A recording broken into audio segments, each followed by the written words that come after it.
ce qui se passe quand il y a le Barça contre l'Atlético Madrid. On sait très bien comment l'Atlético il se comporte contre le Barça. À chaque fois, ils donnent leur cul. À chaque fois, il n'y a pas la même intensité que contre le Real Madrid. Même si évidemment, tu joues pas pareil contre le Barça que contre le Real. T'as pas la même tenue de balle, t'as pas le même nombre d'occasions, t'as pas la même facilité par moment à avoir des occasions, c'est vrai. Mais l'Atlético Madrid, c'est éternel. Ils donnent toujours leur cul au Barça. Moi, je vous ai dit sur Twitter, je savais pertinemment que même si un nul ou une victoire Atlético allait permettre au Real quand même, pourquoi pas demain, s'ils font le taf à Bilbao, et c'est pas sûr vu la forme du moment, eh ben j'étais sûr que le Barça allait gagner. Parce que c'est comme ça. L'Atlético Madrid, ils ont pas la kryptonite du Barça. C'est l'inverse.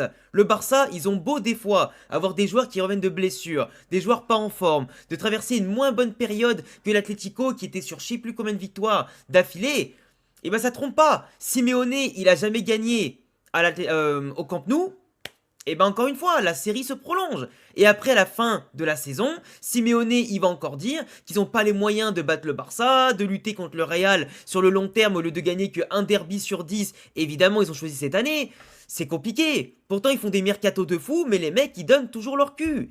Copa del Rey, Ligue des Champions, c'est pareil. Et après, ils vont se plaindre de pas gagner.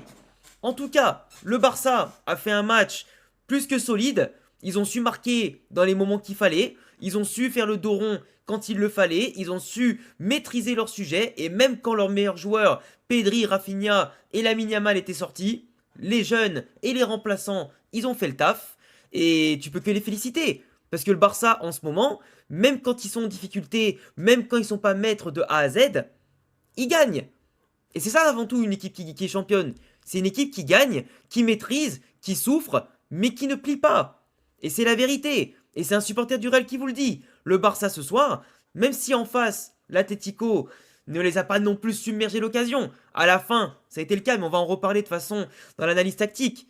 Mais le Barça avait la clé quoi qu'il arrive pour bousiller l'Atlético Madrid. Et Simeone, à mon sens, a tellement fait une caricature de ce qu'il faut faire de base contre un Barça qui joue haut que ça n'a pas marché. Là où Flick, il lui a montré aujourd'hui la leçon. Mais on va en reparler. On avait un 11 du Barça, toute somme classique, en l'absence évidemment de Arauro qui souffre de problèmes du coup psychologiques, qui prend une pause pour durée indéterminée. On rappelle que les joueurs, mais qui gagnent des millions, bah forcément c'est des humains comme les autres, qui peuvent traverser des crises comme les autres. Du coup, bah, on lui souhaite quand même de revenir le plus rapidement possible, parce qu'en tant que fan du Real, ça reste quand même un joueur clé quand il joue sur le terrain, mais bon, c'est quand même, voilà, faut pas se moquer de ça en général, c'est des joueurs qui souffrent comme nous, mais globalement, De Jong qui est pas là, donc Eric Garcia au milieu de terrain, préféré à Casado qui rentre en cours de match, mais on voit bien quand même que Eric Garcia au milieu apporte quelque chose dans la tenue, la récupération, même simplement la création, parce qu'avec Pedri et lui, ça a apporté tout ce qu'il fallait contre l'Atlético Madrid. Olmo en 10, Rafinha, Lamine Yamal qui ont beaucoup permuté aujourd'hui, qui ont semé le bordel dans la défense de l'Atlético Madrid, c'était quand même plutôt intéressant. En face, Sorloth, Griezmann sur le banc, Baena Alvarez, ça semble être un bon choix sur le papier, mais Alvarez, qui est pourtant l'homme fort depuis le début de saison, n'a absolument rien montré, à part de la grinta défensive, mais à part ça, que dalle proche de la surface, que dalle en termes d'occasion, que dalle pour combiner devant. Ça a été un peu ridicule de la part d'Alvarez, qui a donc compensé défensivement, c'est vrai, mais pas suffisant parce qu'ils ont quand même perdu 3-1. Mais derrière, t'as un milieu de terrain, Cardoso Barrios, qui a pas tenu longtemps parce que Cardoso s'est blessé assez rapidement. Simeone Gonzalez sur les côtés qui n'ont pas fait tant de différence que ça aujourd'hui. Molina, Anko qui ont pris beaucoup l'eau, surtout Anko sur le côté et dans les prises de balles c'était un peu catastrophique. Et l'anglais Jiménez qui ont été débordés, dépassés et qui malheureusement n'ont pas été suffisants au niveau du côté serein pour protéger au Black. Voilà. En tout cas, première polémique du match. Alors, elle est intervenue à la fin de la première mi-temps. Est-ce que Gérard Martin doit prendre un carton rouge? Ça change tout le match. Ça change tout le match. Là, t'as l'attaquant qui part au cage. Vous allez me dire qu'il s'excentre. Mais si là, il n'y a pas faute, il va au cage. Derrière, t'as Baena, ou je sais plus qui c'était sur le côté là. Enfin, dans l'axe, pardon. Qui partait pour réceptionner la balle. C'était quasiment un 2 contre 1 devant Johan Garcia. C'était potentiellement but pour l'Atlético Madrid, qui aurait pu faire 2-1 avant la mi-temps, s'il n'y a pas faute ici. Et pour moi, sachant que le Real avait subi, quelques semaines avant, un carton rouge de Heusen, qui était même pas le dernier défenseur, pour un attaquant de la Sociedad, si je dis pas de bêtises, qui était à peine au milieu de terrain. Ici, on n'était pas devant la surface, ou pas loin, tu vois. Donc à un moment donné, pour moi, là, dernier défenseur, oui. Il part vers la cage, une grosse occasion qui a annihilé. Oui, pour moi, c'était rouge. Pour moi, c'est rouge. Et je pense qu'il faut être de mauvaise foi pour dire qu'il n'y a pas rouge. Après, peut-être que les pros catalans, vous allez me dire, mais non, t'abuses. Tu dis ça parce que t'es un pro madrilène et que tu compares avec une situation du Real d'avant. Mais on compare les faits. On compare les faits. Tout comme il n'y a pas eu, tu vois, d'autres actions litigieuses pour le Barça et pas pour le Real et inversement. Bah, tu vois, là, je suis désolé, pour moi, c'est rouge. À un moment donné, il faut être réaliste, les gars. Il faut être réaliste. Sinon, le match. Départ classique, Barça-Atlético. Le Barça qui attaque, qui prend le monopole du ballon. L'Atlético Madrid qui tente des petites percées dès le début, de mettre un peu un semblant d'intensité pour gagner des ballons, des petits mètres par-ci par-là, des petites fautes, des petites touches, mais qui recule assez vite, mine de rien, parce qu'ils n'arrivent pas à tenir la balle, ils n'arrivent pas à se projeter, ils n'arrivent pas à ne pas prendre ce risque-là justement de trop se découvrir. Et on a le Barça du coup qui attaque avec le point de fixation Lewandowski qui n'a pas été très bon et efficace ce soir, mais qui a quand même fait mal de tout son poids, sa puissance, son placement sur les défenseurs Atlético Madrid, qui permettait à Olmo de prendre l'espace dans son dos ou derrière lui, qui permettait à Rafinha par moment de quitter le côté gauche pour le laisser à Baldé et prendre aussi l'axe du terrain une fois sur deux. Lamine Yamal qui étire le bloc de l'Atlético Madrid, tout comme Rafinha pouvait l'étirer ou au contraire le recentrer de l'autre côté, ça mettait du danger en permanence parce que les mouvements partaient des latéraux, partaient des trois offensifs, partaient de Olmo en numéro 10 et aussi Pedri et Eric Garcia qui dans leur rôle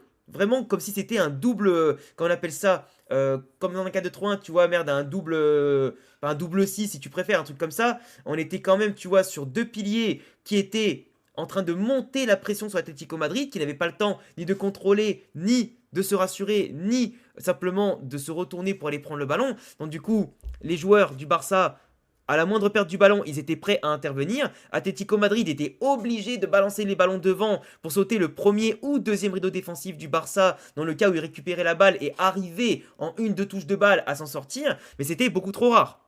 Du coup, le Barça met beaucoup de pression sur l'Atlético Madrid. Et comme je le dis, ils n'arrivent pas à le faire. Ils n'arrivent pas à toucher Alvarez, à toucher Baena. C'est très compliqué. C'est toujours coupé par Koundé, par Koubarsi, par Gérard Martin, par Baldé ou même simplement par Garcia et Pedri, tu vois. Et en fait, tu as toujours ce schéma qui se facilite aussi pour le Barça, qui sait très bien que sa pression s'accentue. Mais, 10 fois l'Atlético a tenté.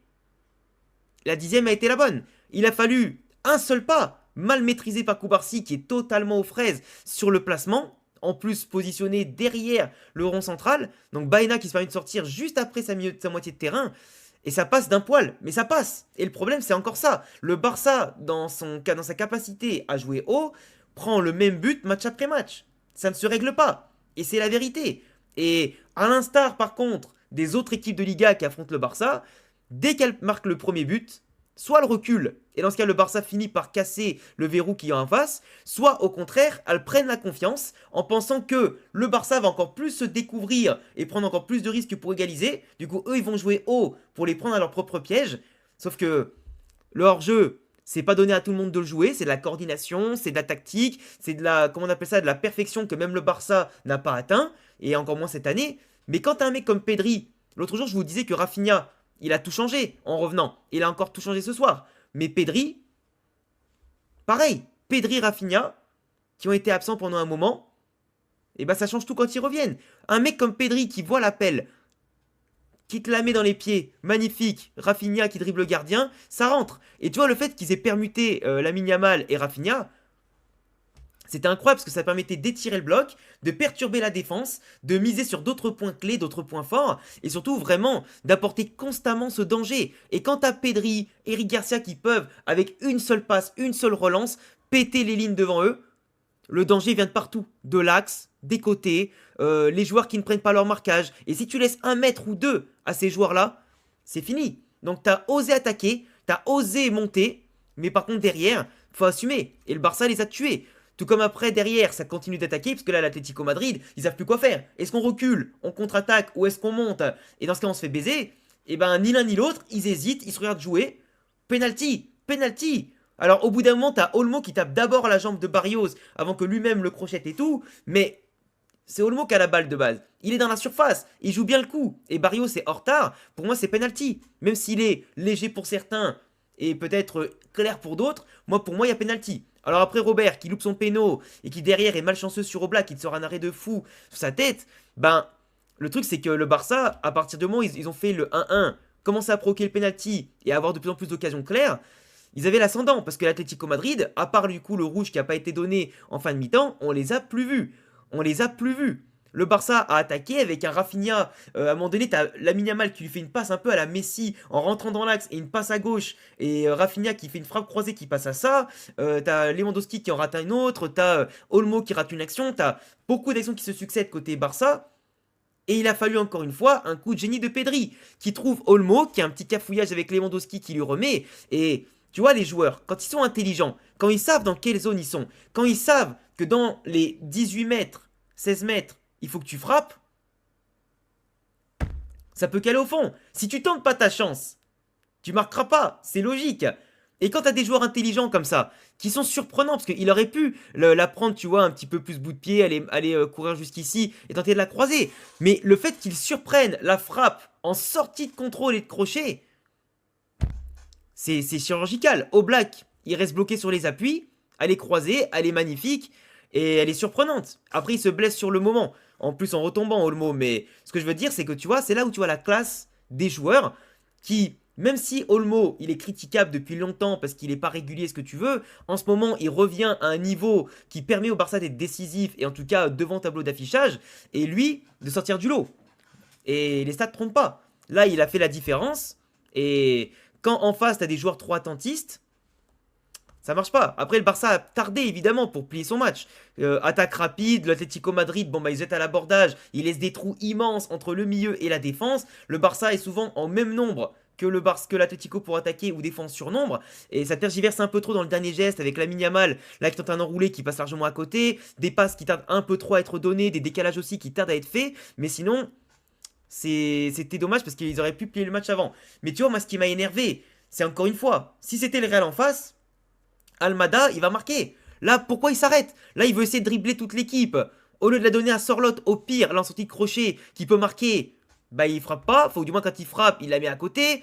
Sorloth, au lieu de centrer tout de suite, il veut essayer de dribbler comme si c'était pareil à Lionel Messi, à Neymar ou ce que tu veux. Là où ils font une action collective, Griezmann, il faut qu'il casse la cage. Il veut encore la décaler à son collègue ou il rate sa frappe, j'en sais rien ce qu'il fait.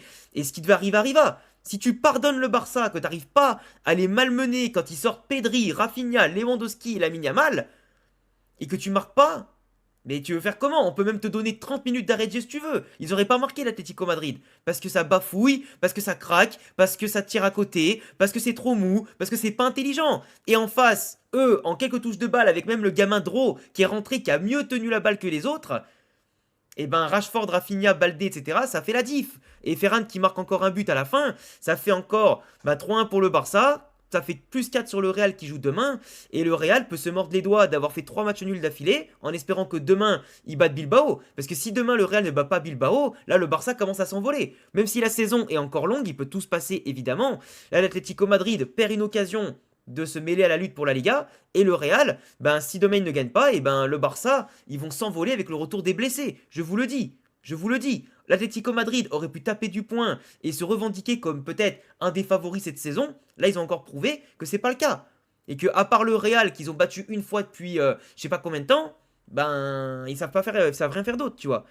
Et c'est compliqué. Enfin bref.